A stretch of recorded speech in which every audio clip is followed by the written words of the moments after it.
অসাধারণ স্নোফল, অসাধারণ অসাধারণ। এটা এবছরে তাওয়াংয়ের ফার্স্ট স্নোফল, মানে যারা কালকে অবধি তাওয়াং এসছে তারা 1 মিলিমিটারও বরফ পায়নি, 1 মিলিমিটারও না। এবং সকালবেলাও আজকে পুরো রোদে ঢাকা ছিল, এন্টায়ার সেলাপাস পুরো রোদ। উইদিন 5 মিনিটস স্নোফল চালু হয়েছে এবং আমাদের হ্যান্ড গ্লাস অলরেডি স্নোফলে ভরে গেছিলো, জাস্ট ঝাড়লাম। এবং 5 মিনিটের মধ্যে অলরেডি পাহাড়টাই ধীরে ধীরে ধীরে ধীরে ধীরে ধীরে এটা বরফে ভর্তি হচ্ছে। মানে আর যদি আধ ঘন্টা আমরা থাকি পুরোটা বরফে ভরে যাবে।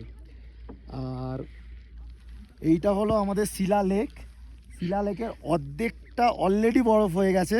শুধু কালকে একদিন বৃষ্টি হয়েছিল, তাও হাফ অ্যান আওয়ার বৃষ্টিতেই শিলা লেকের দেখতে পাবে পিছন দিকটা অর্ধেকটা বরফে ঢেকে গেছে। আর সামনের দিকটা এখনও বরফে ঢাকেনি, মানে ঢেকেছে বাট একটা হালকা লেয়ার হয়েছে। মাত্র আধ ঘন্টা পুরোটা ঢেকে যাবে। দারুণ দারুণ দারুণ। তোমার জ্যাকেটটা দেখাও, অসাধারণ অসাধারণ হয়ে যাবে, অসাধারণ। মানে খালি দেখাও।